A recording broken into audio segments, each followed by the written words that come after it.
కాబట్టి చెప్తే మన పక్కనున్న కోనసీమకి చెప్తామని మళ్ళీ ఇదే సమక్షంలో ఖచ్చితంగా వారికి కోనసీమ రైతాంగానికి కూడా మేము అండగా నిన్న మీటింగ్లో పెట్టాం.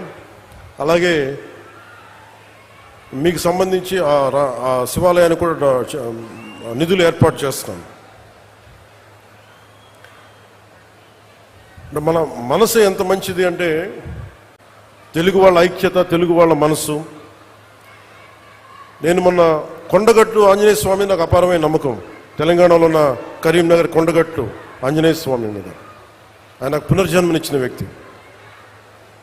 ఆయనకి అక్కడ దర్శనానికి వెళ్తే వారు అడిగింది, నాకు అక్కడ ఉన్న భక్తులు కానీ ఆలయ నిర్వాహకులు అందరూ అడిగింది, ఆంజనేయ స్వామి ఆలయంలో భక్తుల సౌకర్యార్థం 2000 మందికి సరిపడా దీక్ష విరమణ మండపం కావాలి. అక్కడ దీక్ష విరమించి వాళ్ళు టీటీడీకి వెళ్తారు, తిరుపతి దర్శనానికి వెళ్తారు, మీరు కొంత సహకారం ఇవ్వండి అంటే చాలా వెంటనే తీసుకున్నాను. దానికి వచ్చిన తర్వాత దాన్ని పర్స్యూ చేసిన తర్వాత ఈ రోజున గత 2 రోజుల క్రితం 96 గదుల సత్రం నిర్మాణానికి 35.19 కోట్ల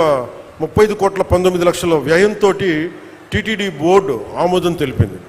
దీనికి గౌరవ ముఖ్యమంత్రి శ్రీ నారా చంద్రబాబు నాయుడు గారికి, TTD chairman Shri BR Naidu గారికి, పాలక మండలి సభ్యులకి, అధికారులకి, అలాగే TTD executive officer Shri Anil Kumar Singhal గారికి, అడిషనల్ ఈవో శ్రీ వెంకయ్య చౌదరి గారికి, joint executive officer Shri Veerabrahmam గారికి, అలాగే ప్రతి ఈ ప్రాసెస్లో ఉన్న నిలబడే టీటీడీ బోర్డు సభ్యులందరికీ, ప్రతి ఒక్కరికి, పాలనా మండలందరికీ పేరు పేరున నా మనస్ఫూర్తిగా నా హృదయపూర్వక ధన్యవాదాలు తెలియజేసుకున్నాను. అలాగే తెలంగాణలో ఉన్న భక్తులందరికీ కూడా మీరు దీక్ష విరమణ చేసిన తర్వాత తిరుమలకు వెళ్ళి వెంకటేశ్వర ఆలయం మీ దర్శనం మరింత సౌకర్యార్థంగా ఉండాలి మనస్ఫూర్తిగా కోరుకుంటూ. ఎందుకు అంటే ఇంకొకటి, కొంతమంది సామాజిక మాధ్యమాల్లో ఆంధ్ర డబ్బు మీకెందుకురా అని చెప్పి మాట్లాడుతూ ఉన్నారు. అది చాలా తప్పది.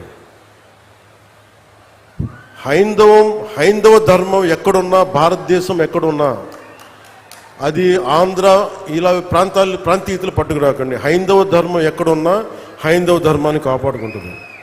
అందుకని దయచేసి ఈ సూడో సెక్యులరిస్ట్ యాటిట్యూడ్ తోటో ఇలాంటి వితండవాదాలతోటి మీరు ఇంకా చెడగొట్టకండి. ప్రాంతాలతోటి, ప్రాంతీయతలతోటి, కులాలతోటి, భాషలతోటి ఇంకా దేశాన్ని నాశనం చేసి కూర్చోబెట్టారు. ఇంకా చాలు ఇలాంటి పిచ్చి మాటలను, ఇలాంటి వాదనలు ఆపి కొంచెం కన్స్ట్రక్టివ్గా ఆలోచించండి దయచేసి అందరూ.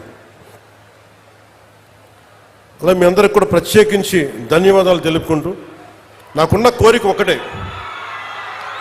నేను పదే ఈ కూటమి స్థిరత్వం కోరుకుంటున్నాను.